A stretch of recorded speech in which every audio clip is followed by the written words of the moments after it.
அன்பு தமிழ் நெஞ்சங்களுக்கு ஆசை தமிழ் ராஜாவின் அன்பான வணக்கங்கள். இன்றைய பதிவில் மிதுன ராசி திருவாதிரை நட்சத்திரத்தில் பிறந்த நண்பர்களே, எல்லோருடைய வாழ்க்கையிலும் நடக்கக்கூடிய மிக முக்கியமான விஷயம், உங்களுடைய வாழ்க்கையிலும் இந்த வருடமும் நிச்சயம் நடக்கப் போகிறது. நீங்கள் எதிர்பார்த்தது எதிர்பார்க்காதது கண்டிப்பாக நடக்கும், கிடைக்கும். எதிர்பார்த்த இரண்டும் எதிர்பார்க்காத மூன்றும் நடக்கப் போகிறது. காரணம் ராகு கேது பயிற்சி.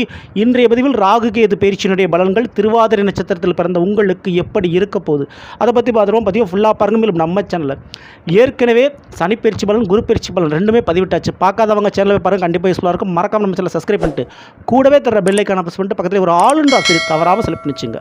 அவனை நான் பதிவிடக்கூடிய அடுத்தடுத்த பதிவுகள் உங்களுக்கு உடனுக்குடன் நோட்டிஃபிகேஷனாக வந்து சேரும். திருவாதிரை நட்சத்திரத்தில் பிறந்த நண்பர்களே, உங்களுடைய திருவாதிரை நட்சத்திரத்துக்கு அதிபதியே ராகு பகவான்.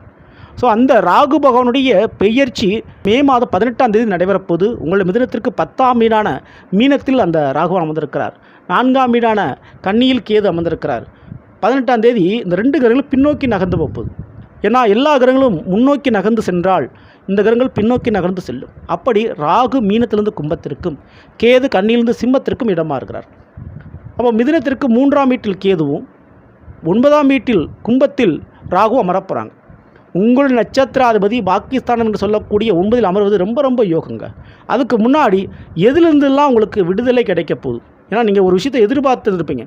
அப்படி ஒரு விஷயம் இல்லை, 2 விஷயம் நீங்கள் எதிர்பார்த்தது நடக்க போகுது. அதில் ஃபஸ்ட்டு, இந்த 4ஆம் வீடு கன்னியை விட்டு கேது விலகிறாரு. அப்படின்னா படிப்பு தடை முட்டுக்கட்டை கண்டிப்பாக விலகுது. வைத்த அரியர் சரியாகும். கல்வியில் யோகம் உண்டு.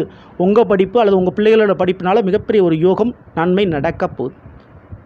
2வது, சொத்து விஷயம். சொந்த வீடு கட்டுறது, வாங்குறது, அது வீட்டு வாடகை, வீட்டு சம்பந்தமான பிரச்சனை, வாடகை வீட்டை வேறு வீட்டுக்கு மாற்றணும். அப்போது கல்வியும் சொத்தும் இந்த 2 விஷயத்திலும் எதிர்பார்த்த நன்மை யோகம் உங்களுக்கு நடக்கும். அடுத்து, எதிர்பார்க்காத 3 நடக்கும். அதுக்கு காரணம் ராகு.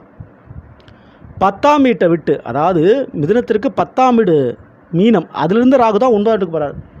அப்போது வேலை தொழிலில் இனி திருவாதிரை நட்சத்திரக்காரங்களுக்கு ஒரு நிம்மதி கிடைக்கும், ப்ரமோஷன் கிடைக்கும், தொழில் ரீதியான ஒரு நல்ல ஒரு முன்னேற்றம் இருக்குது. அடுத்து, அந்த ராகு அமரக்கூடிய வீடு 9ஆம் வீடு. 9ஆம் வீட்டில் அமரக்கூடிய ராகுவை குரு பார்க்கிறார். குரு எங்கே இருக்கிறார்?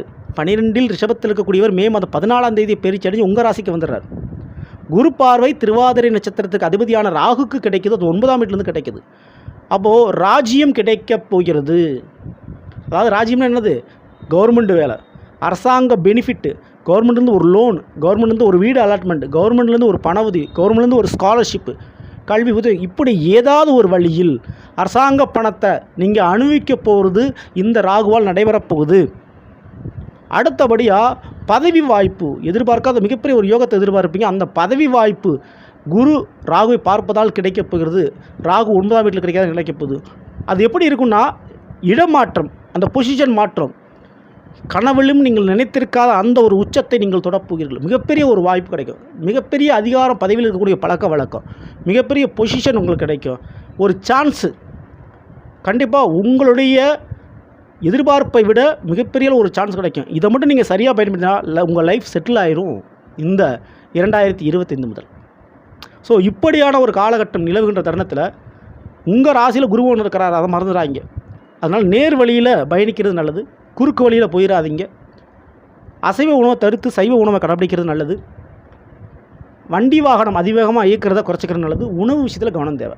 மற்றபடி பயப்படாமல் இருக்கலாம். தங்கம் முதல் குழந்தை பாக்கியம் வரை கிடைக்கக்கூடிய அல்லது அதில் நடக்கக்கூடிய நன்மை ஏராளம். சரிங்களா? ஸோ விட்டுறாமல் நீங்கள் பயன்படுத்திக்கோங்க.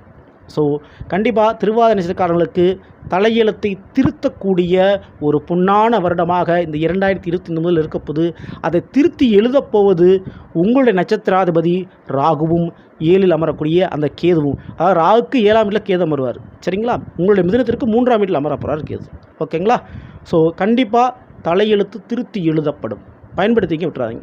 இந்த பதிவு பிடிச்சிருந்த லைக் பண்ணுங்கள், மற்றும் ஷேர் பண்ணுங்கள். மறக்காமல் நம்ம சேனலை சப்ஸ்கிரைப் பண்ணி வச்சுக்கோங்க. அடுத்த சந்திப்போம். நன்றி, வணக்கம்.